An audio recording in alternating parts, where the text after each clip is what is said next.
Hello champions, welcome to SSC maths by Raviranjan Rajput. और आज हम नेक्स्ट टॉपिक रिमाइंडर थ्योरम करने वाले हैं। ओके, सो स्टार्ट करते हैं। देखिएगा रिमाइंडर थ्योरम क्या कहता है ना। जैसे मैं एक एग्जांपल के थ्रू आपको समझाता हूँ। जैसे मैंने अगर आपको एग्जांपल लिया कि मैं अगर किसी नंबर कोई सपोज कीजिए, कोई भी एक नंबर ले लीजिए। सपोज कीजिए मैंने 35 को डिवाइड किया किससे, सपोज कीजिए 6 से डिवाइड किया। कितने टाइम्स लगेगा? 5 टाइम्स। This is 30। कितना गया रिमाइंडर? 5। ओके, तो ये जो डिवीजन है वो सही है या गलत है, इसको वेरीफाई करने का एक मेथड है। कैसे? ये जो 35 है इसको क्या लिख सकते हैं? Divisor 6 into question 5 plus remainder 5। Okay, this is known as dividend. इसको क्या बोलते हैं? डिविडेंड। आप कैपिटल डी से डिनोट कर सकते हैं। डिविडेंड इज इक्वल टू क्या होता है? Divisor into quotient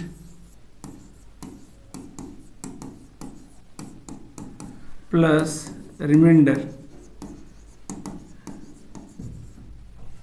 Okay, this is known as remainder theorem. This is known as remainder theorem.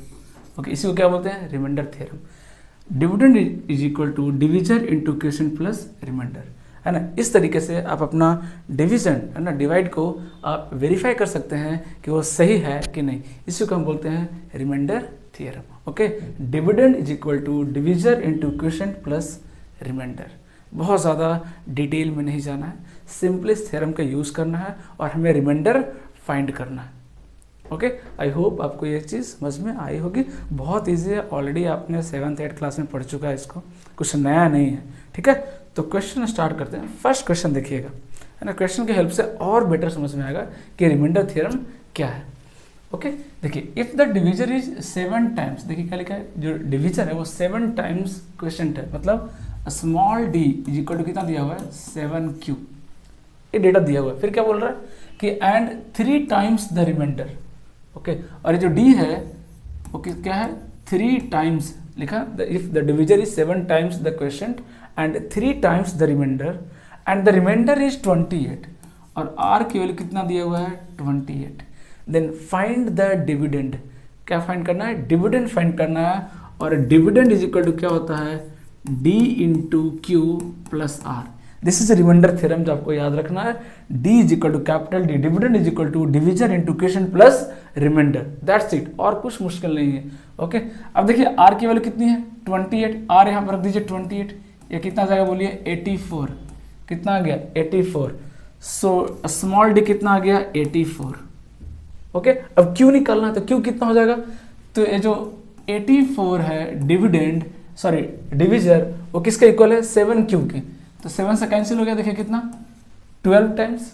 It means Q कितना हो गया? 12 प्लस R कितना हो गया? 28। R कितना हो गया? 28। अब इसको मल्टीप्लाई कर दीजिए। ये कितना हो गया? 48, 12 कितना हो गया? 96 और 4 कितना हो गया?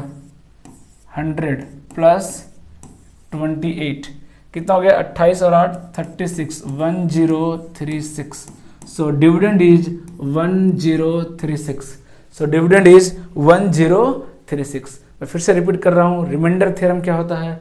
Dividend is equal to divisor into quotient plus remainder. That's it. कोई भी अगर आपका डिवाइड सही है गलत है, आप इस थ्योरम से उसको वेरीफाई करके देख सकते हैं। अगर वो इस थ्योरम को वेरीफाई कर रहा है, it means your division is correct, otherwise it's wrong. Okay, अगला क्वेश्चन देखिए क्या कर रहा है। कह रहा है कि how many numbers when divided by 6 have the same quotient and remainder, है ना। इट मीन्स अगर किसी नंबर को मैं डिवाइड कर रहा हूँ, जो डिविडेंड है, अगर किसी नंबर को डिवाइड कर रहा हूँ, है ना, किससे? 6 से, तो क्वोशिएंट और रिमाइंडर ये दोनों क्या आना चाहिए? सेम आना चाहिए। बुरा ऐसे कितने नंबर पॉसिबल है? पहले आप खुद सोचिए। सबसे पहले किस पे ध्यान जाएगा? रिमाइंडर पे। अगर आप किसी नंबर को डिवाइड करेंगे 6 से, तो रिमाइंडर क्या क्या पॉसिबल है? रिमाइंडर क्या क्या पॉसिबल है? 0, 1, 2, 3, 4, 5, यही तो पॉसिबल है ना। दीज आर द नंबर, है ना, जो कि क्या है? पॉसिबल है। ओके, अब देखिए, अब बोला है कि ये दोनों सेम होना चाहिए, तो 0 तो हम ले नहीं सकते, 0 तो ले नहीं सकते। क्यों? क्योंकि अगर रिमाइंडर 0 ले लिया तो क्यू भी 0 लेना पड़ेगा। ये नंबर ही क्या हो जाएगा? 0 हो जाएगा। ये नंबर क्या हो जाएगा 0, तो इसको तो कैंसिल करते हैं, है ना। अब क्या करेंगे, रिमाइंडर 1 लिया तो क्वेश्चन में कितना लेना पड़ेगा 1, तो और डी कितना दिया हुआ 6 ऑलरेडी दिया हुआ, तो नंबर क्या बन जाएगा 6 इंटू 1 प्लस 1, पहला नंबर आ गया देखिए 7। बट एग्जाम में ये नंबर बनाना नहीं है, टाइम वेस्ट नहीं करना, सीधा सीधा दिख रहा है कि एक 1 से बनेगा, एक 2 से बनेगा, एक 3 से बनेगा, एक 4 से बनेगा, एक 5 से बनेगा। 5 इज द करेक्ट आंसर। ये मैं आपको बना के दिखा रहा हूँ कि क्वेश्चन का मीनिंग क्या है ना। दूसरा नंबर क्या हो जाएगा 6 इंटू क्वेश्चन 2, तो रिमाइंडर भी कितना 2, कितना हो जाएगा 14। तीसरा क्या आ रहा है 6 into 3 plus 3, next 6 into 4 plus 4, और नेक्स्ट क्या हो जाएगा 6 इंटू 5 प्लस 5। ये टोटल 5 नंबर पॉसिबल हैं, जिसको अगर मैं 6 से डिवाइड करूं तो क्वेश्चन भी कितना आ रहा है, उतना ही आ रहा है जितना आपका रिमाइंडर आ रहा है। क्या आगे पॉसिबल है, नहीं पॉसिबल है ना, क्योंकि अगर रिमाइंडर आप चेंज करेंगे तो पॉसिबल है नहीं, क्योंकि रिमाइंडर जो है 1 से 5 तक आ सकता है ना। रिमाइंडर कितना आ सकता है 1 से 5 तक आ सकता है, और जितना रिमाइंडर है उतना ही हमको क्वेश्चन भी रखना है, उतना ही हमको क्वेश्चन भी रखना है। कोई और नंबर अगर आप फाइंड करने जाएंगे तो या तो क्वेश्चन उसका चेंज हो जाएगा या उसका रिमाइंडर चेंज हो जाएगा, दोनों सेम तो नहीं रह सकता, पॉसिबल ही नहीं है। टोटल कितने नंबर मिलेंगे 5 नंबर आपको मिलेंगे। So answer is 5। ओके, अगला क्वेश्चन देखिए क्या कर रहा है कि the sum of a dividend, divisor, quotient and remainder is 56। चारों का सम दिया हुआ देखिए, dividend, divisor, quotient plus remainder कितना दिया हुआ है 56 दिया हुआ है। कितना दिया हुआ 56। ओके, क्वोशिएंट एंड रिमाइंडर ये दिया हुआ है, ये 4 दिया हुआ है, और ये सॉरी है ना, ये जो Q की वैल्यू है वो कितना दिया हुआ 4, और ये कितना दिया हुआ 6। पूछा क्या है find the dividend and the divisor, find the dividend and the divisor. Capital D ये निकालना है और स्मॉल डी ये फाइंड करना है आपको। ओके, तो देखिए यहाँ से अगर बाई ऑप्शन अगर मैं जाऊँ तो यहाँ से देखिए पहला तो क्या आ गया capital D plus small D, कितना आ गया देखिए 10 माइनस कर दीजिए, कितना आ गया 46। कितना आ गया ये 46, कितना आ गया 46। It means capital D plus small D की वैल्यू कितनी आ रही है 46। 46 कहाँ आ रहा है, यहाँ आ रहा है क्या, नहीं। यहाँ आ रहा है क्या, यस। यहाँ आ रहा है क्या, नहीं। यहाँ आ रहा है क्या, नहीं। So this is the correct answer. Answer is B. 38 dividend हो गया और 8 क्या हो गया डिविजर हो गया। बट मैं आपको एग्जैक्ट फाइंड करके भी दिखाता हूँ, कोई दिक्कत नहीं, कोई मुश्किल नहीं है। डिविडेंड प्लस डिविजर कितना आ गया 46, और हमारा रिमाइंडर थ्योरम क्या करता है d is equal to D into Q. Q कितना है 4 प्लस आर कितना 6। रिमाइंडर थ्योरम याद कीजिए, तो कैपिटल डी को कितना हो गया 4d प्लस 6, रख दीजिए यहाँ पे 4d प्लस 6, तो कितना हो गया total 5d plus 6 is equal to 46। 5d equal to 40, d equal to कितना आ गया देखिए 8, d इक्वल टू कितना आ गया 8, और d की वैल्यू अगर आप 8 यहाँ रख देंगे तो कैपिटल d कितना आ जाएगा 8 चौक 32 और 6 38, 38,8। आप एक्यूरेट वैल्यू भी फाइंड कर सकते हैं अगर ऑप्शन मान लीजिए एक से ज़्यादा मैच कर गया तो, बट यहाँ पे एक ही ऑप्शन है, सो हम ऑप्शन के थ्रू भी जा सकते हैं। ओके, अगला क्वेश्चन देखिए क्या कहता है। The difference between the two number is 11, 4, 6। दो नंबर मान लेते हैं ए और बी, मान लीजिए a minus B equal to कितना आ गया 11, 4, 6, ये दिया हुआ है, ठीक है। जैसे दिया हुआ दो नंबर का डिफरेंस ये दिया हुआ है। कह रहा if we divide the larger number by the smaller we get 4 as a quotient and 6 as a remainder. Larger कौन है ए को अगर हमने b से डिवाइड किया क्वोशिएंट कितना आया 4, ओके, एंड रिमाइंडर कितना आया 6, ठीक है। ये मेरा क्या दिया हुआ है दूसरा इक्वेशन है ना, ये क्या है मेरा दूसरा इक्वेशन। एक ही वैल्यू पूछा है सर, हाँ फाइंड द लार्जर नंबर, एक ही वैल्यू पूछा है। तो ध्यान से देखिए ए को पहले तो क्या रिप्लेस कर दें 4b प्लस 6 से रिप्लेस कर सकते हैं क्या पे, तो कितना जाएगा 4b minus B, 3b plus 6 is equal to 1146। 6 को माइनस कर दिए कितना हो जाएगा ये 40 हो जाएगा, है ना। अगर मैं 3 से डिवाइड कर दूं तो कितना हो जाएगा ये 3 3 9 3 8 24, कितना आ गया 380। b की वैल्यू कितनी आ गई 380, बट b नहीं पूछा हमसे, क्या पूछा है हमसे a पूछा है, हमसे क्या पूछा है a पूछा है ना। तो a क्या हो जाएगा a इक्वल टू क्या हो जाएगा 1146 प्लस b मतलब 380। अगर इसको ऐड करेंगे तो कितना हो जाएगा ये 11 3 1400 और ये 1520 घटा दीजिए कितना जाएगा 26, 1526।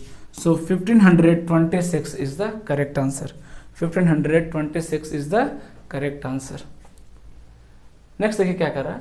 When a number is divisible by 56, the remainder obtained is 29 what will be the remainder when the number is divided by 8। अब देखिएगा, ध्यान से देखिएगा, एक आपको कॉन्सेप्ट सिखा रहा हूँ पहले, है ना, फिर हम बात करेंगे अगले पैटर्न पे। ओके, सपोज कीजिए अगर मैंने एक एग्जांपल लिया, है ना, 78 is equal to 10 into 7 plus 8, ठीक है, ये this is the remainder theorem, dividend equal to division into question plus remainder, ठीक है। तो ये एक्सप्रेशन तो दिया हुआ है, रिमाइंडर कितना, 10 से डिवाइड किया, रिमाइंडर कितना है 8। अगर मैं ये सवाल पूछूं कि इसी डिविडेंड को अगर मैं 5 से डिवाइड करूं तो रिमाइंडर कितना आएगा, इसी डिविडेंड को अगर मैं 5 से डिवाइड करूं तो रिमाइंडर कितना आएगा। तो आप ध्यान से देखिए, जो 5 है इस डिविजर का क्या है, फैक्टर है। 5 क्या है, इस डिविजर का फैक्टर है। तो अगर इस तरह से सवाल पूछता है तो आप खुद सोचिए कि जब मैं 5 से डिवाइड करने जाऊंगा तो ये क्वांटिटी तो क्या हो जाएगा, डिविजिबल हो जाएगा। ये क्वांटिटी तो क्या हो जाएगा, 5 से डिविजिबल हो जाएगा। जो रिमाइंडर है सिर्फ उसको अगर मैं 5 से डिवाइड कर दूं तो क्या मेरा रिमाइंडर नहीं आ जाएगा, क्या मेरा रिमाइंडर नहीं आ जाएगा। कैसे, मैं और डिटेल में एक्सप्लेन करके दिखा रहा हूँ। क्या इसी 78 को लिख सकते हैं, 10 को ब्रेक कर दीजिए 5 इंटू 2 में, तो कितना हो जाएगा, 14 हो जाएगा क्या। और 8 को क्या लिख सकते हैं, 5 प्लस 3। 8 को क्या लिख सकते हैं, 5 प्लस 3। अब देखिए यहाँ से 5 कॉमन ले लीजिए तो कितना हो गया, 5 into 15 plus 3, that is 78 is equal to 5 into 15 plus 3। So how much remainder you got, 3। 10 से डिवाइड किया, रिमाइंडर 8 आया। 5 से डिवाइड किया, रिमाइंडर 3 आया, है ना। तो क्या पूरे नंबर को डिवाइड करना जरूरी है, नहीं, क्योंकि ये तो 5 से डिविजिबल होगा ही। क्यों, क्योंकि ये 10 से डिविजिबल है। 70 क्या है, 10 से डिविजिबल है, तो 5 से डिविजिबल तो होगा ही। तो जो भी रिमाइंडर मुझे मिलेगा वो कहां से मिलेगा, जो रिमाइंडर बचा हुआ उसी में से तो मिलेगा, क्योंकि ये तो पूरा का पूरा 5 से डिविजिबल है। क्योंकि 78 को हमने ब्रेक कर दिया इस फॉर्म में, ये पूरा 78 लिखा है, हमने डिवाइड करना शुरू किया, तो ये तो पूरा का पूरा डिविजिबल। यहां से रिमाइंडर कितना आ जाएगा, 0।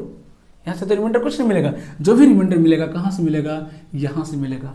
और 8 को अगर हम डिवाइड करेंगे 5 से तो रिमाइंडर कितना आएगा, 3। So 3 is the correct answer. समझ में आ रही है बात, है ना। क्यों ऐसा हो रहा है, क्योंकि 5 10 का क्या है, फैक्टर है। 5 10 का क्या है, फैक्टर। तो इसी चीज़ को समझना है। और अगले क्वेश्चन की तरफ बढ़ते हैं। देखिए अगला क्वेश्चन क्या कर रहा है, ध्यान से देखिएगा, ध्यान से देखिएगा। कह रहा है कि when number is divided by 56 the remainder obtained is 29। तो अगर मैं एक्सप्रेशन लिखूं, पहला क्वेश्चन है, मैं एक्सप्रेशन लिख रहा हूँ, 56 से डिवाइड कर रहे हैं, कुछ ना कुछ क्वेश्चन आया होगा, रिमाइंडर कितना आ गया, 29। रिमाइंडर कितना आ गया, 29। अब इसी सेम नंबर को हमने 8 से डिवाइड किया। क्या किया, सेम नंबर को क्या किया, 8 से डिवाइड कर दिया। सेम नंबर को हम 8 से डिवाइड कर रहे हैं। जैसे ही 8 से डिवाइड करने जाएंगे, क्या यहाँ से कुछ रिमाइंडर आएगा क्या, नहीं। क्यों नहीं आएगा, क्योंकि 8 से बन जाए 56, ये तो कैंसिल हो गया, ये तो क्या हो गया, कैंसिल हो गया। यहाँ से रिमाइंडर कितना आ गया, 0। तो ये लिखने की जरूरत नहीं है यहाँ पे, है ना। अरे यहाँ पे लिखने की जरूरत नहीं है। यहाँ से तो रिमाइंडर क्या आ जाएगा, बोलिए, यहाँ से रिमाइंडर क्या आ गया, 0। जो भी रिमाइंडर मिलेगा वो कहाँ से मिलेगा, 29 ये देगा, क्योंकि ये 8 से कैंसिल नहीं हो रहा, ये 8 से कैंसिल नहीं हो रहा। और कितना रिमाइंडर आएगा, 8 से डिवाइड कीजिए, है ना। 29 को 8 से डिवाइड करिए, 8 3 24, कितना रिमाइंडर बच गया, 5। कितना रिमाइंडर बच गया, 5। आई होप आपको ये लॉजिक समझ में आया होगा। बहुत ही ईजी है, ज़्यादा कॉम्प्लिकेट करना ही नहीं है ना। पूरे नंबर को 8 से आप डिवाइड करके देख लीजिए, यहाँ से रिमाइंडर तो मिलेगा ही नहीं, क्योंकि यहाँ से तो कैंसिल हो जाएगा, है ना। ये जो नंबर है यहाँ से क्या हो जाएगा, कैंसिल आउट हो जाएगा, ये, है ना। ये तो क्या हो जाएगा, क्योंकि 56 क्या है, 8 का क्या है, मल्टीपल है, तो यहाँ से तो रिमाइंडर कुछ भी नहीं मिलेगा। रिमाइंडर जो भी बचा कुछ है वो कहाँ से मिलेगा, 29 से, क्योंकि ये नंबर 56 से डिविजिबल नहीं हुआ था, ये कुछ बच गया है। तो 8 से अगर मैं उसको डिवाइड करूंगा तो वहाँ भी कुछ ना कुछ क्या हो जाएगा, बचेगा। लेकिन कितना बचेगा, 29 नहीं बचेगा। जब 8 से डिवाइड करेंगे तो कितना बचेगा, 5, क्योंकि 29 का जो 24 पार्ट है वो क्या हो जाएगा, 8 से डिविजिबल हो जाएगा। 5 पार्ट इसका बच जाएगा, 5 जो है वो क्या हो जाएगा, शेषफल बच जाएगा, ठीक है। और यही क्या हो जाएगा, आपका रिमाइंडर हो जाएगा, है ना। आराम से 1-2 क्वेश्चन और करेंगे, बहुत अच्छे से समझ में आएगा, कोई दिक्कत नहीं आने वाली आपको। देखिए क्या कर रहा है कि if a number is divisible by 624, मैं फिर से लिख रहा हूँ, if any number is divisible by 624, क्यों मान लीजिए क्वेश्चन, और रिमाइंडर कितना आया, 53। कह रहा है कि the same number is divisible by कितना, 16, देन फाइंड द रिमाइंडर। तो ये क्या कर रहा है, इस नंबर को हम 16 से डिवाइड कर रहे हैं। देखिए 16 से अगर आप डिवाइड करेंगे तो ये नंबर कैंसिल हो रहा है, ये नंबर कैंसिल हो रहा है, तो रिमाइंडर यहाँ पे क्या मिल जाएगा, 0। क्या मिल जाएगा 0। तो जो बचा खुचा है ये यही तो रिमाइंडर देगा, यही तो रिमाइंडर देगा, है ना। 16 3 48 कितना जाएगा रिमाइंडर बोलिए 5, कितना जाएगा रिमाइंडर बोलिए 5, है ना। क्योंकि जब 16 से डिवाइड करेंगे तो ये क्या हो जा रहा है, कैंसिल आउट हो जा रहा है। 16 यहाँ से क्या आ जाएगा, कॉमन आ जाएगा, है ना। 16 तो क्या आ जाएगा, कॉमन आ जाएगा। और ये जो 53 है इसमें से भी 48 कॉमन आ जाएगा, बाकी कितना बच जाएगा 5, और वही क्या हो जाएगा रिमाइंडर, है ना, वही क्या हो जाएगा रिमाइंडर। मैंने एक एग्जांपल लेके दिखाया था आपको 78 का, जब 5 से डिवाइड कर रहे थे, है ना। तो जो एक्स्ट्रा था, फिर से एक बार आपको वापस दिखाता हूँ, देखिए, है ना। अभी 8 था, 8 में से क्या हुआ 5 तो चला गया, ये जो एक्स्ट्रा 3 है जो बच गया यही तो रिमाइंडर हुआ, यही हर बार होगा, यही हर बार होगा। ये पूरा का पूरा नंबर क्या है 5 से डिविजिबल है, ये तो सारा क्वेश्चन में आ जाएगा। ये जो रिमाइंडर है उसी में से कुछ बचेगा, तो हम पूरा नंबर को डिवाइड ना करके सीधा क्या करेंगे, सीधा हम क्या करेंगे रिमाइंडर को डिवाइड कर देंगे, सीधा क्या कर देंगे रिमाइंडर को डिवाइड कर देंगे, है ना। जो रिमाइंडर बच गया सीधा सीधा उसको डिवाइड कर देंगे, हमारा आंसर आ जाएगा, ठीक है। सीधा सीधा उसको डिवाइड कर देंगे और हमारा आंसर आ जाएगा। कोई मुश्किल नहीं है, कोई मुश्किल नहीं है, बहुत आसानी से कर सकते हैं, ठीक है, बहुत आसानी से इसको सॉल्व कर सकते हैं, ठीक है। अब आगे देखिए बढ़ते हैं, है ना। रूल्स ऑफ रिमाइंडर, छोटे मोटे रूल्स देखते हैं रिमाइंडर्स के क्या क्या रूल्स हैं, है ना। फिर एक एक रूल्स बताता जाऊंगा, एक एक दो रूल्स बताता जाऊंगा, और फिर आपको हम उस पर एग्जाम्पल्स करते जाएंगे ताकि वो रूल्स एक बार दिमाग में सेट हो जाए, ठीक है ना। क्या कर रहा है देखिए, ध्यान से देखिए क्या था। जैसे कोई नंबर है, सबसे पहले मैं एक एग्जाम्पल लिख रहा हूँ, है ना। अगर कोई नंबर है, छोटा सा नंबर ले रहा हूँ मैं, है ना। जैसे ले लिया मैंने 24, मैंने 7 से डिवाइड किया तो इतना आएगा 7 या 21 और 3 24, ठीक है, ये आया, ठीक है। अगर मैं इस नंबर को 2 से मल्टीप्लाई कर दूं, है ना, और फिर पूछूं कि रिमाइंडर कितना आएगा, 7 से डिवाइड करना है, तो जब आप 2 से मल्टीप्लाई करेंगे, 2 से मल्टीप्लाई करेंगे तो ये नंबर कितना हो जाएगा 48, ये भी मल्टीप्लाई हो जाएगा 7, 2 से मल्टीप्लाई कितना हो जाएगा 6, और ये भी मल्टीप्लाई हो जाएगा कितना 6, कितना हो जाएगा 6, ठीक है।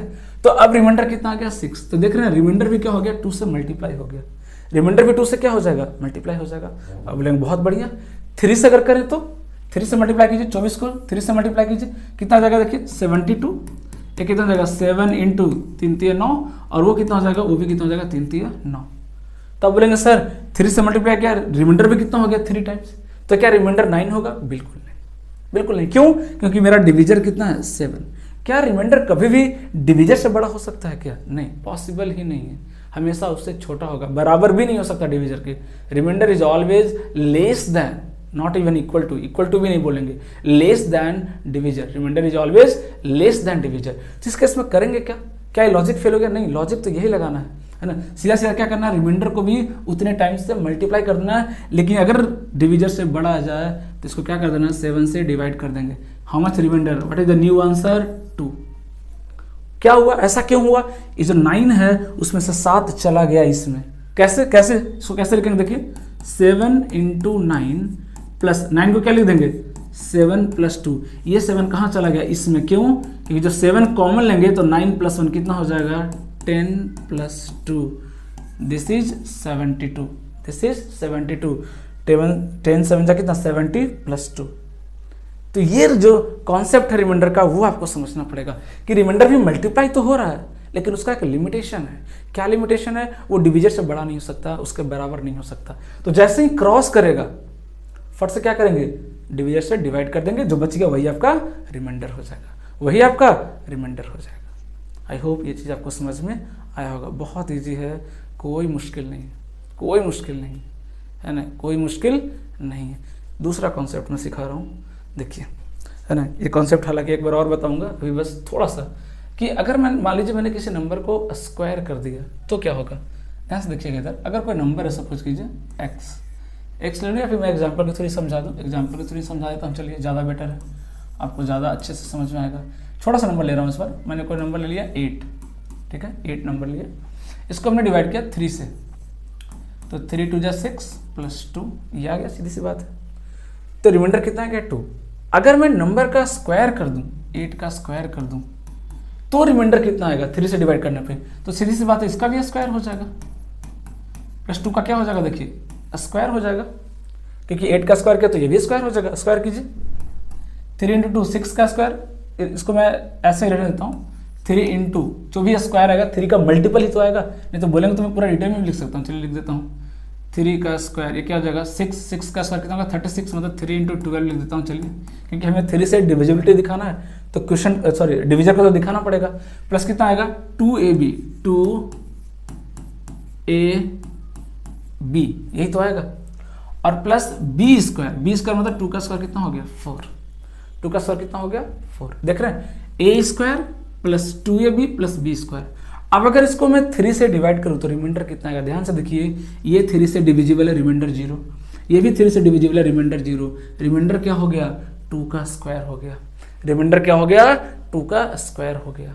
कहने का मतलब क्या है कि अगर आप किसी नंबर का स्क्वायर करेंगे, क्यूब करेंगे, तो रिमाइंडर भी उसका स्क्वायर उसका क्यूब हो जाएगा, सीधा सा लॉजिक है। लेकिन क्या रिमाइंडर 4 हो सकता है, नहीं, क्यों, क्योंकि मेरा डिविजर 3 है, और कभी भी रिमाइंडर डिविजर से बड़ा हो ही नहीं सकता, पॉसिबल ही नहीं है। तो रिमाइंडर मेरा कितना हो जाएगा 4 divided by 3, that is answer is 1, answer कितना हो जाएगा 1। बट लॉजिक तो यही लगाना है, पूरे नंबर का स्क्वायर नहीं करना हमको, इतना टाइम नहीं है हमारे पास। क्या करेंगे हम, सीधा रिमाइंडर का स्क्वायर करेंगे, सीधा रिमाइंडर का क्यूब करेंगे, जितना पावर होगा उतना करेंगे रिमाइंडर का, और अगर डिविजर से बड़ा हो गया तो फट से डिविजर से डिवाइड कर देंगे, फट से क्या करेंगे डिविजर से डिवाइड कर देंगे, और अगर बड़ा नहीं है तो वही आपका आंसर हो गया, है ना, वही क्या हो गया आपका आंसर हो गया, सीधी सी बात है, वही आपका आंसर हो गया। कोई मुश्किल नहीं है, आसानी से इस चीज़ को समझा जा सकता है ना, आसानी से इस चीज़ को आप समझ सकते हैं कि अगर किसी नंबर का हम स्क्वायर करेंगे तो उसका रिमाइंडर भी क्या हो जाएगा, उसका स्क्वायर हो जाएगा। अगर किसी नंबर का हम क्यूब करेंगे तो उसका जो रिमाइंडर है वो भी क्या हो जाएगा, क्यूब हो जाएगा। जैसे सपोज कीजिए मैंने अगर एग्जाम्पल लिया, अगर कोई नंबर है x, है ना, प्लस a, अगर मैं उसको x से डिवाइड करूं तो रिमाइंडर कितना आएगा a आएगा, क्योंकि x कैंसिल हो जाएगा, रिमाइंडर कितना आ जाएगा a आ जाएगा। लेकिन अगर मैं स्क्वायर कर दूं, x प्लस a का स्क्वायर कर दूं और फिर x से डिवाइड करूं, अब रिमाइंडर क्या आएगा, उस चीज को समझिएगा। अब रिमाइंडर क्या आएगा, निकालिए, x का square plus 2ax plus a square आएगा कि नहीं, डिवाइड में कितना आ रहा है देखिए x। अब जब डिवाइड करेंगे तो यहां से रिमाइंडर क्या मिलेगा 0, यहां से रिमाइंडर भी क्या मिलेगा 0, क्यों, क्योंकि ये यहाँ x आ रहा है तो x कैंसिल हो जाएगा, यहाँ भी x कैंसिल हो जाएगा, रिमाइंडर कितना आ गया देखिए a स्क्वायर, रिमाइंडर कितना आ गया, नया रिमाइंडर कितना आ गया a स्क्वायर। लेकिन a स्क्वायर बाई एक्स, देख रहे हैं क्या लिखा हुआ है a स्क्वायर बाई एक्स, इस चीज को हमेशा ध्यान में रखिएगा कि स्क्वायर तो हो रहा है लेकिन कभी भी डिविजर से बड़ा नहीं हो सकता है ना, डिविजर से बड़ा नहीं हो सकता है, तो सीधा क्या हो जाएगा 4/3, आंसर 1। जैसे यहाँ पे कितना आ जाएगा remainder a square by X, अगर a स्क्वायर x से छोटा है तो एज इट इज वही रिमाइंडर हो जाएगा, अगर बड़ा होगा तो x से डिवाइड कर देंगे, सीधी सी बात है, x से क्या कर देंगे डिवाइड। अब क्यूब करके भी देख लीजिए, सेम चीज आएगा, क्यूब करेंगे तो रिमाइंडर कितना आ जाएगा a क्यूब आ जाएगा, a क्यूब बाई एक्स, है ना, अगर x से बड़ा हुआ है क्यूब तो डिवाइड हो जाएगा, नहीं हुआ तो एड इट वही आंसर आ जाएगा, एज इट इज वही आपका आंसर हो जाएगा। अब आई होप ये चीज समझ में आपको अच्छे से आ गया होगा, है ना। अब क्वेश्चन की तरफ बढ़ते हैं, देखिए पहला क्वेश्चन क्या कह रहा है कि वेन नेचुरल नंबर, कोई नेचुरल नंबर है ना, दिया हुआ नहीं है, n इज डिवाइडेड बाई 5, है ना, कोई नेचुरल नंबर n है, उसको 5 से डिवाइड किए, कुछ क्वेश्चन आया होगा, रिमाइंडर कितना आ गया 4, रिमाइंडर कितना आ गया 4। What is the remainder when 2n is divided, मतलब नंबर को 2 टाइम्स मल्टीप्लाई कर दिया गया और फिर 5 से डिवाइड किया गया तो नंबर कितना आएगा, रिमाइंडर कितना आएगा। अब चाहे तो पूरा मल्टीप्लाई करके देख सकते हैं, पूरा मल्टीप्लाई कर दीजिए, 2n कितना आ जाएगा, यहाँ 5 से मल्टीप्लाई कीजिए तो 5 इंटू कितना हो जाएगा, ये 2 क्यूब हो जाएगा, और ये 4 इंटू 2 कितना हो जाएगा 8 आ जाएगा। अब बोला 5 से डिवाइड कीजिए, अगर आप 5 से डिवाइड करेंगे तो ये तो कैंसिल हो जाएगा, यहाँ से रिमाइंडर कितना है 0, 8 को 5 से डिवाइड कर दीजिए, 8 को 5 से डिवाइड कीजिए, रिमाइंडर कितना आ गया 3, so 3 is the correct answer, 3 is the correct answer. तो इतना हम क्यों करेंगे, इतना क्यों करेंगे, हम सीधा 8 को डिवाइड नहीं करेंगे 5 से, इतना क्यों लिखना, रिमाइंडर 4 है, नंबर को 2 टाइम्स मल्टीप्लाई किया, रिमाइंडर भी क्या हो जाएगा 2 टाइम्स मल्टीप्लाई, 4 था, रिमाइंडर कितना आ गया 8, 8 को 5 से डिवाइड करेंगे, आंसर कितना आ जाएगा 3, so 3 is the correct answer, 3 is the correct answer. Next question देखिए क्या कह रहा है कि when n is divided by 7 the remainder is 5, what is the remainder when n square is divided by 7, 7 से डिवाइड किया, रिमाइंडर कितना आ रहा है 5, n को 7 से डिवाइड किया, रिमाइंडर कितना है 5, n स्क्वायर को डिवाइड करेंगे तो रिमाइंडर कितना आएगा, जब n स्क्वायर करेंगे नंबर का स्क्वायर किया तो रिमाइंडर का भी स्क्वायर हो जाएगा, नया रिमाइंडर कितना हो जाएगा 5 का स्क्वायर दैट इज 25, नया रिमाइंडर कितना हो जाएगा 25, लेकिन मेरा डिविजर कितना है 7, क्या 7 से डिवाइड करने पे रिमाइंडर 25 आ सकता है क्या, पॉसिबल ही नहीं है। मतलब न्यू रिमाइंडर कितना हो जाएगा, डिवाइड बाई 7 कीजिए, योर आंसर इज 7 या 21, रिमाइंडर कितना बच जाएगा 4। So 4 is the correct answer, 4 is the correct answer. फिर देखिए क्या कर रहा है, if a number is divided by 17 leaves remainder 12, if the twice of the square of this number is divided by same divisor find remainder, है ना। मतलब एक नंबर है, उसको क्या किया, if twice of the square, हाँ पहले उसका स्क्वायर किया फिर उसका दुगुना कर दिया। मतलब पूछा है n को डिवाइड किया, n को डिवाइड किया, रिमाइंडर कितना आया, रिमाइंडर कितना आया 12। लेकिन पूछा है कि अगर 2n स्क्वायर कर दूं, है ना, अगर 2n स्क्वायर कर दूं तो मेरा रिमाइंडर कितना आएगा, मेरा रिमाइंडर कितना आएगा। अब ध्यान समझिएगा, 2n स्क्वायर बोल रहा है, 2n स्क्वायर बोल रहा है, तो मेरा नंबर कितना था, हाँ रिमाइंडर कितना बचा था, देखिए 12 था ना, 17 लिव्स रिमाइंडर कितना 12, सॉरी लिव्स रिमाइंडर कितना 12, तो नंबर का स्क्वायर किया तो रिमाइंडर का स्क्वायर हो जाएगा। तो 12 का स्क्वायर 144 है ना, n स्क्वायर किया तो कितना हो गया 144, इंटू 2 किया तो यहाँ भी इंटू 2 कर दीजिए, कितना गया 288। अब बोल रहा कि अगर मैं 288 को 17 से डिवाइड करूं तो मेरा रिमाइंडर कितना आएगा, मेरा रिमाइंडर कितना आएगा। वो तो सीधा साधा दिख रहा आंसर, लेकिन मैं एक छोटा सा आपको कॉन्सेप्ट सिखा रहा हूँ, नेगेटिव रिमाइंडर क्या होता है देखिएगा, very very important. Negative remainder कुछ नहीं, कैलकुलेशन में कई बार आपको काफ़ी हेल्प करेगा, हालांकि ऑलरेडी मैंने थोड़ा बहुत है ना इसके बारे में चर्चा किया, नहीं किया कोई बात नहीं, पूरे डिटेल में बता दे रहा हूँ नेगेटिव रिमाइंडर का मीनिंग क्या होता है, ध्यान से देखिएगा, है ना। कई बार क्या होता है, नेगेटिव रिमाइंडर होता कुछ नहीं है, बस कैलकुलेशन के लिए यूज करेंगे। फिर से बोल रहा हूँ, रिमाइंडर का मिनिमम वैल्यू कितना आ सकता है 0, अगर नंबर डिविजिबल है, रिमाइंडर कभी नेगेटिव नहीं होता है, बट फॉर कैलकुलेशन हम यूज करते हैं, है ना। कैसे, ध्यान से देखिएगा, जैसे अभी लिखा हुआ है 12 को हम लिख सकते हैं, क्या लिख दूँ, 12 नहीं, तो बहुत छोटा नंबर हो गया, मैं ले लेता हूँ 25, है ना, 25 ले लूँ, हाँ 25 ले लेता हूँ, चलिए, या 24 ले लेता हूँ, 24 को लिख सकता हूँ क्या, 5 × 4 + 4, ओके, 5 चौक 20 + 4 24। क्या इसी को मैं लिख सकता हूँ 5 × 5 -1, बोलिए लिख सकते हैं क्या, 5 × 25 -1, ये भी सही है, बिल्कुल लिखा हुआ है। ये एक्सप्रेशन गलत है क्या, नहीं, लेकिन क्या ये रिमाइंडर थ्योरम को फॉलो कर रहा है, नहीं। Why, because the remainder is negative, remainder negative नहीं हो सकता। बट मैं फिर से बोल रहा हूँ, हम कैलकुलेशन के लिए यूज करते हैं, रिमाइंडर तो 4 ही आएगा, लेकिन यहाँ से रिमाइंडर 4 कैसे दिखाएंगे मैं वो दिखा रहा हूँ। यहाँ पे रिमाइंडर कितना आया -1, रिमाइंडर कभी नेगेटिव नहीं हो सकता, इसको पॉजिटिव बनाने के लिए क्या करेंगे, हमेशा डिविजर को ऐड कर देंगे, क्या करेंगे, हमेशा डिविजर को ऐड कर देंगे। -1 + 5 कितना आ गया 4, so 4 is the correct answer, 4 is the correct answer. देख रहे हैं, -1 करेक्ट आंसर नहीं है। तो कई बार कैलकुलेशन में काफ़ी हेल्प करता है, जैसे यहाँ देखिएगा बहुत ईजी से। अभी देखो, सबको पता है कि ऐसे 288 को आपको डिवाइड करना पड़ेगा 17 से, लेकिन सबको पता है कि 17 का जो स्क्वायर होता है ना वो 289 होता है, 289 होता है। मतलब अगर मैं यहाँ पे 17 से डिवाइड करूँ इसको तो -1 आ जाएगा, 1 की कमी आ रहा है कि नहीं, नहीं समझ में आया। अगर मैं 288 को लिखूँ तो क्या लिख सकता हूँ, क्या 17 × 17 -1, 17 का स्क्वायर 289 -1 288, सेटिस्फाई कर रहा है क्या। यहाँ से रिमाइंडर कितना आ गया देखिए -1, रिमाइंडर कितना आ गया -1, बट रिमाइंडर तो कभी नेगेटिव हो ही नहीं सकता।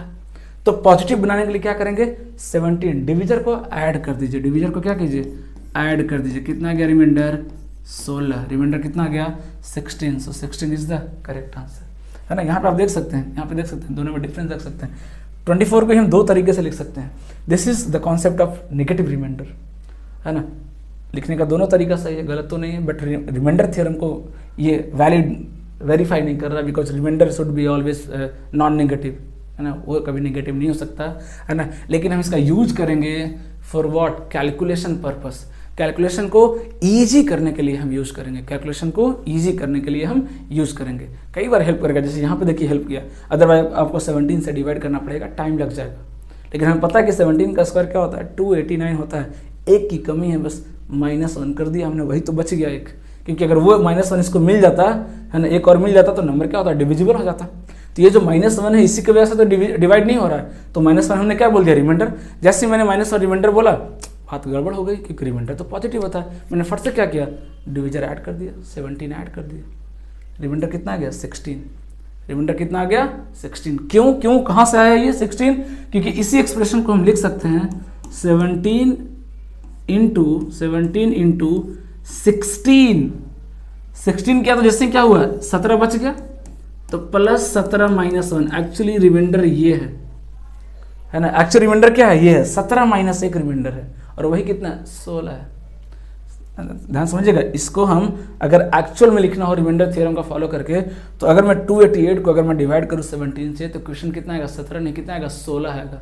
तो जैसे 16 लिखेंगे तो 17 बच गया ना, 17 आगे बढ़ गया, वो किसको मिल गया, रिमाइंडर को। तो 17 माइनस से कितना आ गया 16, 16 ही क्या हो गया इसका रिमाइंडर हो गया। ठीक है, तो नेगेटिव रिमाइंडर का अप्रोच हम जरूर यूज करेंगे, क्योंकि कैलकुलेशन में तो हमें भर भर के ट्रिक्स लगाना है, वहाँ पे छोड़ना नहीं है हमें। जितना टाइम सेव कर सकते हैं उतना करेंगे। ओके, आगे बढ़िए, है ना। यहाँ देखिएगा रूल्स ऑफ रिमाइंडर, कुछ रूल्स और पढ़ेंगे, है ना, 2-3 रूल्स और मैं पढ़ाने वाला हूँ, है ना। फिर उसके बाद हम चर्चा करेंगे थोड़ा सा उस बारे में, है ना। देखिएगा,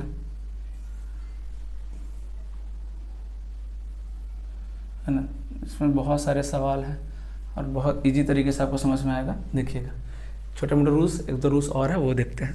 रूल्स क्या कहता है देखिए, है ना। सपोज करिए 2 नंबर है ना, 2 नंबर कैसे मैं ले लूँ, पहले एक एग्जांपल के थ्रू ले लूँ क्या। 2 नंबर है, एक ले लेता हूँ 45, जिसको मैंने डिवाइड किया 10 से डिवाइड किया, चलिए 10 से डिवाइड किया तो कितना जाएगा 10 4 जा प्लस रिमाइंडर कितना आ गया 45, है ना। दूसरा चलिए ले लिया मैंने 48, इसको भी सेम 10 से डिवाइड किया तो कितना आ जाएगा 10 4 जा प्लस रिमाइंडर कितना आ गया 8। ठीक है, ये आ गया। 10 से डिवाइड किया, पहले को रिमाइंडर 5 आया, दूसरे को भी 10 से डिवाइड किया, रिमाइंडर 8 आया। सवाल क्या पूछेगा आपसे कि मैंने दोनों नंबर को ऐड कर दिया। क्या किया मैंने, दोनों नंबर को ऐड कर दिया। अगर दोनों नंबर को ऐड कर दिया तो रिमाइंडर कितना आएगा, तो रिमाइंडर कितना आएगा। तब खुद सोचिए, अगर मैं दोनों नंबर को ऐड करूंगा और फिर 10 से डिवाइड करूंगा तो रिमाइंडर कहाँ से मिलेगा, या यहाँ से और यहीं से तो मिलेगा, क्योंकि ये भी 10 से डिविजिबल है, ये भी क्या है 10 से डिविजिबल है। तो नया रिमाइंडर क्या आएगा, नया रिमाइंडर क्या आएगा वो सोचिए। तो नया रिमाइंडर क्या आएगा, R1 प्लस R2 नहीं आ जाएगा, नया रिमाइंडर क्या हो जाएगा R1 प्लस R2 बाई 10 नहीं हो जाएगा क्या। सोच के देखिए एक बार, क्योंकि जब हम वापस 10 से, चलिए ऐड कर ही देते हैं, इसको ऐड कर दीजिए, जो भी नंबर आएगा, इधर मैं लिख नहीं रहा हूँ, इधर ऐड करते हैं तो 10 कॉमन आ जाएगा, 4 प्लस 4 कितना आ जाएगा 8, हो गया 80 हो गया ये, और 8 प्लस 5 कितना आ गया 13, यही तो बचेगा 13, है ना। अब क्या बोला, नंबर को 10 से डिवाइड कीजिए, करिए 10 से डिवाइड ऐड करने के बाद, तो ये तो कैंसिल हो गया, यहाँ से रिमाइंडर कितना आ गया 0। जो रिमाइंडर मिला वो कहाँ से मिला, यहीं से तो मिला 13/10, और कितना आएगा रिमाइंडर 3, रिमाइंडर कितना मिल जाएगा 3, है ना। इट मीन्स क्या करना है, दोनों रिमाइंडर को ऐड कर देना। अगर नंबर ऐड हो रहा है तो रिमाइंडर भी ऐड होगा, रिमाइंडर भी क्या होगा ऐड होगा। लेकिन अगर रिमाइंडर डिविजर से एक्सीड कर गया, बढ़ गया, तो क्या करेंगे, फट से डिवाइड कर देंगे, फट से क्या करेंगे डिवाइड करेंगे। क्योंकि जब दोनों नंबर को ऐड करके डिवाइड कर रहे हैं तो पूरा नंबर डिवाइड हो रहा है ना, हमने पूरा नंबर को डिवाइड किया तो ये तो डिविजिबल हो गया, यहाँ से तो कुछ मिला ही नहीं रिमाइंडर। जो भी मिलेगा वो रिमाइंडर से ही रिमाइंडर तो मिलेगा, रिमाइंडर से ही रिमाइंडर तो मिलेगा। इस चीज़ को समझिए, रिमाइंडर से ही तो रिमाइंडर मिलेगा, क्योंकि ये तो ऑलरेडी क्या है डिविजिबल है 10, वो तो कैंसिल हो जाएगा, क्योंकि डिविजर तो हम चेंज ही नहीं कर रहे, डिविजर तो हम चेंज कर ही नहीं रहे। पहले भी 10 से डिवाइड किया था, अभी भी 10 से डिवाइड कर रहे हैं, तो ये वाला जो पोर्शन है ये तो कैंसिल हो जाएगा, ये बचा खुचा जो है उसी में से तो जो बचेगा वही अपना रिमाइंडर होगा। इस चीज़ को समझिए, है ना। तो 2 नंबर है ना, अगर दोनों को ऐड करके अगर आप उसी डिविजन से डिवाइड करेंगे तो रिमाइंडर जो होगा वही बचा खुचा रिमाइंडर से ही मिलने वाला है, एक्स्ट्रा कुछ नहीं मिलने वाला है ना। इस बात को समझिए, है ना। हाँ, वो अलग बात है कि R1 प्लस R2 हमेशा नहीं मिलेगा, क्योंकि अगर डिविजर से बड़ा आ गया तो हमें डिविजर से डिवाइड करना पड़ेगा। तो अगर मैं इसको जनरलाइज करूँ, है ना, अगर मैं इसको जनरलाइज करूँ तो ध्यान समझिएगा, 3 नंबर है, सपोज कीजिए ABC, है ना, 3 नंबर है। अगर तीनों को हमने डिवाइड किया किससे, डिविजर, है ना, अलग लिख लूँ क्या, सपोज कीजिए तीनों नंबर को हमने डिवाइड किया डिविजर D से, और तीनों में रिमाइंडर कितना आ गया RA, है ना, RA RB RC, ये डिवाइड है ना, ये रिमाइंडर मिला। ठीक है, समझिएगा 3 नंबर है ABC, तीनों को हमने क्या किया, डी से डिवाइड किया, डिविजन मेरा डी है, तो ये इंडिविजुअल रिमाइंडर है, R A plus R B plus R C. Question क्या है, then find the reminder if A plus B plus C, अगर डी से डिवाइड हो रहा है तो मेरा रिमाइंडर कितना आएगा, है ना, तो मेरा फाइनल रिमाइंडर कितना आर आएगा, वो कितना आ जाएगा, R A plus R B plus R C divide by D हो जाएगा, डिवाइड बाई डी हो जाएगा, सीधी सी बात है, डिवाइड बाई डी हो जाएगा। तीनों रिमाइंडर को ऐड कर दीजिए, है ना, तीनों रिमाइंडर को ऐड कर दीजिए, अगर वो डी से बड़ा हो गया तब क्या करना पड़ेगा, डिवाइड तो करना ही पड़ेगा, है ना, अगर नहीं आया तो वही आपका आंसर हो गया, है ना, क्योंकि अगर नंबर डी से बड़ा नहीं है, अगर डी से छोटा है और फिर अगर उसको आप डी से डिवाइड करेंगे तो वही रिमाइंडर हो जाता है ना। अगर मैं आपसे पूछूं कि मैं 5 को अगर मैं 8 से डिवाइड करूं, रिमाइंडर कितना आएगा, 5 ही आता है, शायद आपने ये चीज़ पढ़ी होगी, है ना। अगर मैं 2 को डिवाइड कर दूं 51 से, रिमाइंडर कितना आएगा, 2 ही आएगा, क्योंकि नंबर ऑलरेडी क्या है, डिवीजन से छोटा है, तो वो खुद क्या बन जाएगा, रिमाइंडर हो जाता है, वो खुद क्या हो जाता है, रिमाइंडर। डिवाइड करने की जरूरत नहीं पड़ती है, डिवाइड करने की जरूरत नहीं पड़ती है। ओके, आई होप ये सम वाला कॉन्सेप्ट समझ में आया होगा, है ना। 2 का मल्टीप्लिकेशन बता दिया, और 1-2 रूल्स और है वो भी बताऊंगा। सब रूल एक ही जैसा है, अलग अलग नहीं है ना, अलग अलग नहीं है, सब एक जैसा ही है। देखिएगा अगला क्वेश्चन, देखिए क्या कर रहा है, हाँ क्वेश्चन ध्यान से पकड़िएगा, क्या कह रहा है कि n को डिवाइड किया 6 से, रिमाइंडर कितना आया 2। अब एक एक थ्योरम का यूज करते हैं, तो ये एक नंबर है, इसको अगर मैं डिवाइड करूँ 6 से तो रिमाइंडर कितना आएगा, प्रॉपर्टी फॉलो करते हैं। n स्क्वायर हुआ, रिमाइंडर का भी क्या हो जाएगा स्क्वायर, 2 का स्क्वायर कितना आ गया, रिमाइंडर 4, यहाँ से रिमाइंडर कितना मिला 4, प्लस n को डिवाइड किया था, रिमाइंडर कितना आया था 2, तो कितना हो गया 2, प्लस 2 को डिवाइड करेंगे 6 से, रिमाइंडर कितना आएगा 2 ही आएगा भाई। फाइनल रिमाइंडर कितना आ गया 8, लेकिन 8 तो रिमाइंडर हो नहीं सकता है, तो मेरा फाइनल रिमाइंडर कितना हो जाएगा 8/6, 8/6 that is how much 2, that is how much 2, so answer is 2। सीधा सीधा, कोई मुश्किल नहीं है।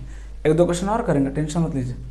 अगला सवाल क्या कहता है, देखिए कि एक पॉजिटिव नंबर है, ABC नंबर है, उसको मैंने 13 से डिवाइड किया, किससे डिवाइड किया 13 से, रिमाइंडर कितना बच रहा है, देखिए 9, 7 और 10, मतलब A को डिवाइड किया तो कितना बचा 9, B को डिवाइड किया तो कितना बचा 7 और C को डिवाइड किया तो कितना बचा 10। तो बोल रहा है कि A plus 2B plus 5C को अगर मैं डिवाइड करूँ 13 से तो कितना आएगा रिमाइंडर। ध्यान से देखिएगा, A को डिवाइड किया, रिमाइंडर कितना आया, देखिए 9, तो मेरा रिमाइंडर कितना हो गया 9। ध्यान समझिएगा, B को डिवाइड किया तो रिमाइंडर 7 आया, तो 2B को डिवाइड करेंगे तो रिमाइंडर कितना हो जाएगा, नंबर डबल, रिमाइंडर भी डबल, 7 दूनी 14, लिख दीजिए यहाँ पे लाइन बाय लाइन। 5C को डिवाइड किया, रिमाइंडर कितना आया, देखिए 10, तो 5C नंबर का 5 गुना, तो रिमाइंडर भी कितना हो जाएगा 5 गुना, 10 बचे 50, कितना हो गया 50। ये फाइनल रिमाइंडर आ गया, लेकिन रिमाइंडर का लास्ट में किससे डिवाइड करना पड़ेगा, डिवीजर कितना है भाई 13, ये तो करना ही पड़ेगा आपको, है ना। अब देखिए नंबर ऊपर में कितना बड़ा गया, देखिए अब देखिए लिखने का तरीका बहुत अलग अलग है ना। इसी 50 को मैं लिख दूं क्या -2, अभी बताया रिमाइंडर का कॉन्सेप्ट, नेगेटिव रिमाइंडर, 13 चौक 52, 13 चौक 52 कितना आ गया -2। एक तरीका ये भी है, पूरा ऐड कर लो, चलो वो भी कर दे रहा हूँ, 50, 10, 60, 4, 64, 9, 73 कितना आ गया 73, डिवाइड कर लीजिए 13 से, 13 से कितना आ जाएगा 13 बचे 65, कितना आ गया answer 8। So 8 is the final answer, 8 कितना आ गया फाइनल आंसर आ गया, देखिए 8 is the correct answer. But calculation करने का तरीका अपना अपना होना चाहिए, उसमें आप जितना मास्टर दिखा सकते हैं उतना दिखाइए। मैं क्या करूंगा, ऐड क्यों करूंगा, 13 चौक 52, 2 कमी रह गया, -2 रिमाइंडर आएगा, यहाँ डिवाइड कीजिए 13, कितना बच गया 1, कितना बच गया 1, देखिए ना 13 से डिवाइड कीजिए 14 को, कितना बचेगा 1 रिमाइंडर, कितना गया 9 तो 9 ही रहेगा, 9 + 1 10, 10 - 2 8, 9 + 1 10, 10 - 2 कितना आ गया 8, so 8 is the correct answer. कोई ऐड करके डिवाइड करने की जरूरत नहीं। धीरे धीरे हम स्मार्ट बनेंगे, डायरेक्ट को स्मार्ट नहीं बन सकता, धीरे धीरे मेहनत करेंगे, हार्डवर्क करेंगे, है ना, धीरे धीरे हम और स्टेप्स को कम करेंगे और अपना टाइम सेव करेंगे। ओके, देखिएगा अगला क्वेश्चन क्या कहता है कि कोई नंबर है XYZ, उसको हमने डिवाइड किया 31 से, किसे डिवाइड किया 31 से, है ना, डिविजन है ना, रिमाइंडर क्या कह रहा है 17, 24, 27, ये आ रहा 17, 24, 27 ये आ रहा, ठीक है। तो x को किया तो 17 आया, तो 4x को करेंगे तो कितना आएगा भाई 17 चौक 68, 68 आएगा, लिख दिया हमने 68, माइनस 2y, y को किया तो 24, 2y कितना आएगा 48, लिख दीजिए 48, प्लस जेड को क्या 27, 3 जेड कितना हो जाएगा 81 डिवाइड बाई 31, सीधी सी बात है ना। अब करने का तरीका देखिए, 68 में तो 48 सीधा से दिख रहा गया तो 20 बच गया, 81 और 20 कितना आ गया 101, कितना आ गया 101 बाई 31, 31 से डिवाइड कीजिए, 31 से कितना होगा 93, 7 और 1 8, कितना आ गया रिमाइंडर 8, कितना आ गया remainder 8। So 8 is the correct answer. कोई मुश्किल नहीं है, नंबर 4 टाइम्स मल्टीप्लाई हुआ, रिमाइंडर भी 4 टाइम्स मल्टीप्लाई हो जाएगा, सीधी सी बात है। नंबर ऐड हो गया, रिमाइंडर भी ऐड हो जाएगा, है ना, क्योंकि ये नंबर क्या हो रहा है मल्टीप्लाई होके बाद में फाइनली ऐड या सब्ट्रैक्ट हो रहा है। सेम जिस वे में नंबर के साथ आप ट्रीट कर रहे हो, जो ऑपरेशन आप नंबर पे लगा रहे हो, वही सेम ऑपरेशन आपको किस पे लगाना है, रिमाइंडर पे। Plus minus multiply, plus minus multiply, division का कॉन्सेप्ट अलग है, वो हम बाद में सीखेंगे, उसको कॉन्सेप्ट ऑफ मॉड्यूलरिटी बोलते हैं, है ना, उस पर भी मैं चर्चा करूँगा, है ना, कि क्या डिवाइड करके कुछ कर सकते हैं क्या, वही बताऊंगा। उसके लिए थोड़ा सा पेशेंस रखिए, है ना, वो चीज़ भी आपको मैं सिखाऊंगा, है ना, just have some patience. Okay, देखिए तो पहले ये चीज़ समझ में आई, आगे बढ़िए। देख क्या कह रहा है, फिर से देखिए यहाँ पर देखिए, कह रहा है कि for any integral value of n this when divided by 3 will lift the remainder. ये तो बहुत सा हलवा सा सवाल है। अब खुद से 3 से डिवाइड करेंगे, ये नंबर तो क्या हो गया डिविजिबल हो गया, रिमाइंडर कितना आ गया 0, ये भी डिविजिबल हो गया, रिमाइंडर कितना आ गया 0, 5 बच गया, 5 को 3 से डिवाइड करेंगे, रिमाइंडर कितना आ गया 2। कोई मुश्किल नहीं, कोई मुश्किल नहीं है। अगर डिफिकल्ट सोचेंगे तो डिफिकल्ट लगेगा, नहीं सोचेंगे नहीं लगेगा, सीधी सी बात है। अगला क्वेश्चन देखिए क्या कह रहा है, if a number is divided by 138 leaves remainder 49, 138 से डिवाइड किया, कितना है रिमाइंडर 49। कह रहा कि if 2 times of this number is divided by 92 then what will be the remainder, what will be the remainder, है ना, रिमाइंडर, है ना। लेकिन यहाँ पे देखिए डिविजर चेंज कर दिया, डिविजर क्या किया चेंज कर दिया, पहले 138 से डिवाइड कर रहा था, अब 92 से डिवाइड कर रहा है, अब 92 से डिवाइड कर रहा है। अगर सेम डिविजर से किया होता फटाफट क्या करते, अच्छा नंबर 2 टाइम्स, रिमाइंडर भी 2 टाइम्स, 49 इंटू 2 98, और 98 को 138 से डिवाइड करेंगे, रिमाइंडर कितना आएगा 98, 98 is the correct answer. But यहाँ तो गलत हो जाएगा क्योंकि डिविजर ही चेंज कर दिया। तो कोई बात नहीं, एक्सप्रेशन लिखते हैं, डिविडेंड कितना है भाई 138 इंटू क्यू प्लस रिमाइंडर कितना आ गया 49, है ना, रिमाइंडर कितना आ गया 49, नंबर को 2 टाइम्स कर दीजिए 2d, तो कितना हो जाएगा ये 138 इंटू 2 कितना हो जाएगा भाई, चलो लिखते हैं 138 इंटू 2q प्लस ये क्या हो जाएगा 98, 98 डिवाइड बाई किससे डिवाइड करना है भाई 92 से डिवाइड करना है। तो ध्यान से देखिए 138 तो इसका डिविजर नहीं है, अगर 138 इसका डिविजर होता, क्वेश्चन कराया था मैंने स्टार्टिंग में याद कीजिए, है ना, कि अगर 138 क्या होता, अगर इसका डिविजर होता तो हमें कुछ करने की जरूरत नहीं पड़ती, सीधा 98 को क्या करते डिवाइड करके मार देते, आंसर आ जाता है ना। ये क्वेश्चन कराया था ना, ये क्वेश्चन कराया था आपको स्टार्टिंग में, है ना। लेकिन जो मेरा नया डिविजर है, जो मेरा नया डिविजर है, ना तो 138 है ना इसका फैक्टर है ना, ना ही क्या है इसका फैक्टर है, तो थोड़ा सा आपको सोचना पड़ेगा, थोड़ा सा आपको सोचना पड़ेगा, है ना। अब देखिए लेकिन फ़ायदा क्या हुआ कि जब जैसे ही हमने उसका डबल किया ना, 138 का डबल किया ना, अब ये 92 से क्या हो गया, ये डिविजिबल हो गया, क्योंकि 138 इंटू 2 कितना हो गया 276, 276 क्या होता है 92 का मल्टीपल है, 92 का क्या मल्टीपल है, तो हमारा क्या हो गया फ़ायदा हो गया। जैसे ही डबल किया ये तो कट गया, कैंसिल हो गया, अब जो भी रिमाइंडर मिलेगा कहाँ से मिलेगा 98 से मिलेगा, और 98 को अगर मैं 92 से डिवाइड करूँगा रिमाइंडर कितना आ जाएगा 6, सो 6 is the correct answer, 6 is the correct answer. क्योंकि 92 138 का मल्टीपल नहीं था इसलिए हमने इसको प्रोसेस से किया। अगर सेम डिविजर हो या उसका मल्टीपल हो, कुछ करने की ज़रूरत नहीं है, सिर्फ रिमाइंडर से डील करेंगे, पूरा नंबर क्या है हमको उससे कोई लेना देना नहीं है ना, सिर्फ किससे डील करेंगे रिमाइंडर से डील करेंगे, है ना। स्टार्टिंग में मैंने क्वेश्चन कराया आपको, बट यहाँ पे जो 92 जो नया डिविजर है, ना तो सेम डिविजर है ना ही इसका फैक्टर है, तो क्या करेंगे थोड़ा प्रोसेस से चलेंगे। देखिएगा ये क्वेश्चन क्या कहता है, देखिएगा ध्यान समझिएगा कि 2 different numbers when divided by same divisor left remainder 12 and 21 respectively, then what their sum was divided by the same divisor, है ना, divisor remainder was 4, what is the divisor। बहुत सिंपल सा है ना क्वेश्चन है, 1-2 सवाल इस पैटर्न पे आपको करके दिखा रहा हूँ, ध्यान से पकड़िएगा क्वेश्चन को, समझिएगा ध्यान से। है ना। मैं बहुत ही बेहतरीन तरीका बताऊंगा आपको। कई लोग इसमें फार्मूला देते हैं R1 + R2 - R3 this that, मैं कोई फार्मूला नहीं देने वाला आपको, सीधा सा लॉजिक सिखाऊंगा, फट से आप आंसर यूं क्रैक करेंगे।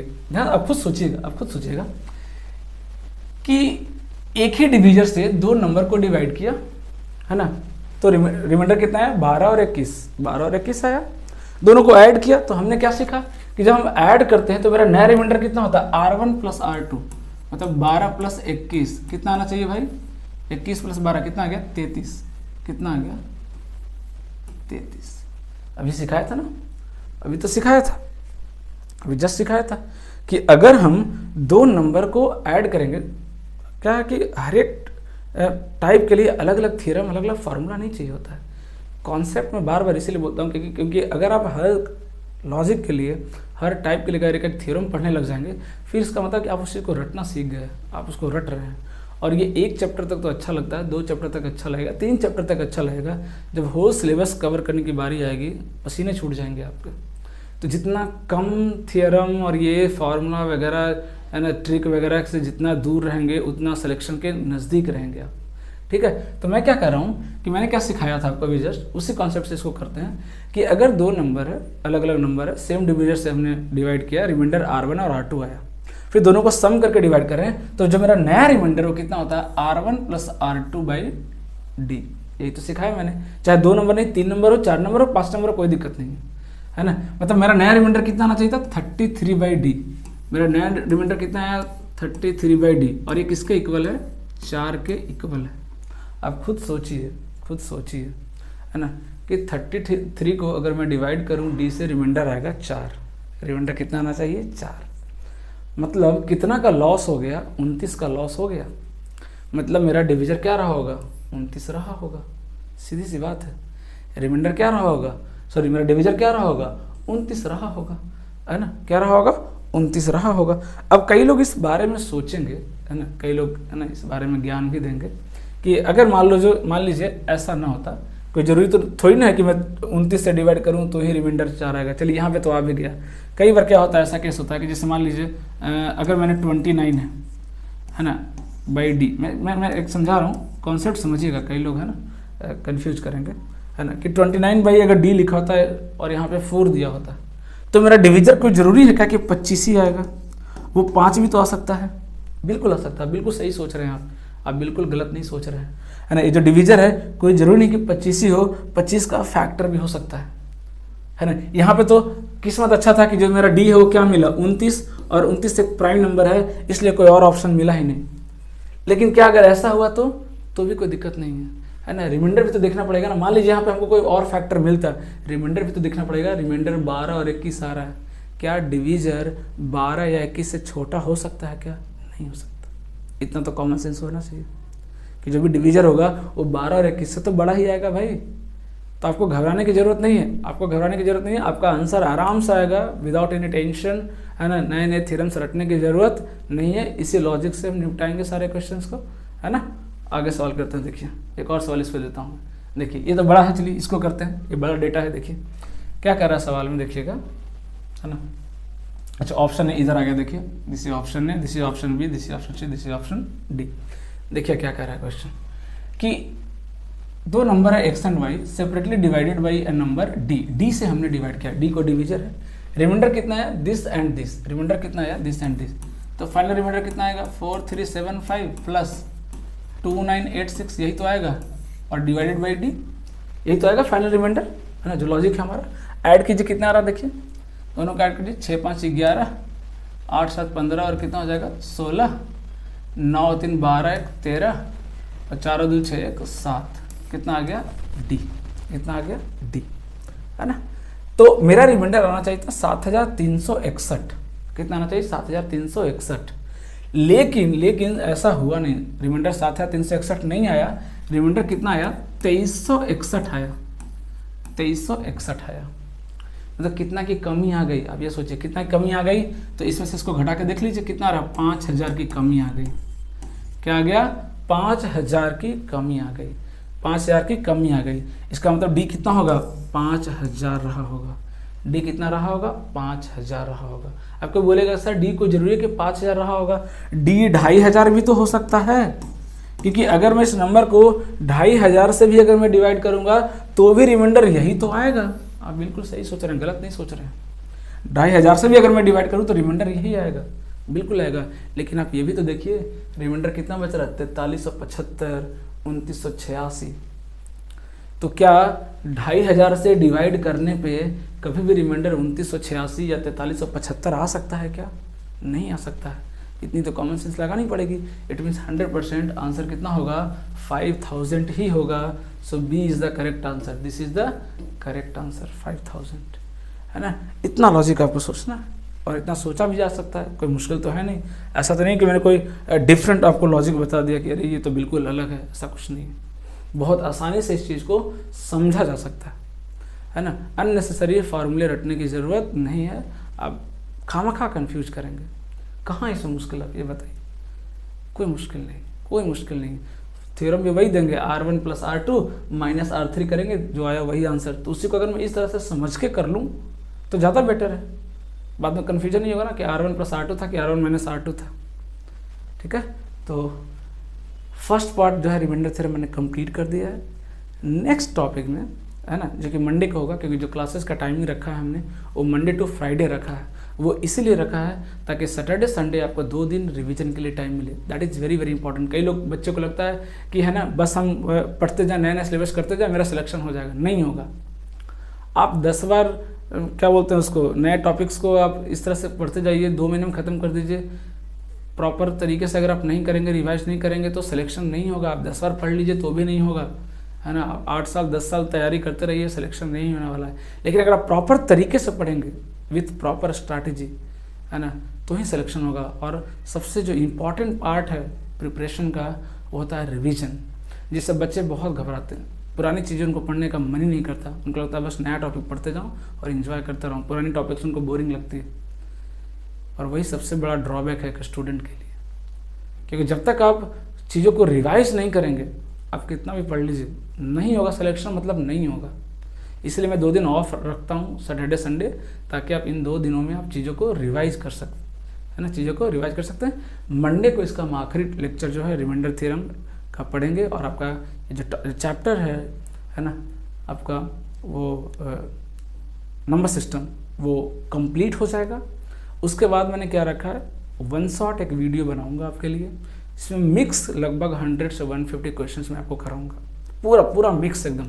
मतलब उसको कर ली तो पूरा नंबर सिस्टम वापस रिवाइज हो जाएगा। फुल चैप्टर रिवीजन के लिए मैंने वो रखा है, और यही स्ट्रैटेजी मैं नेक्स्ट चैप्टर में भी अपनाऊंगा।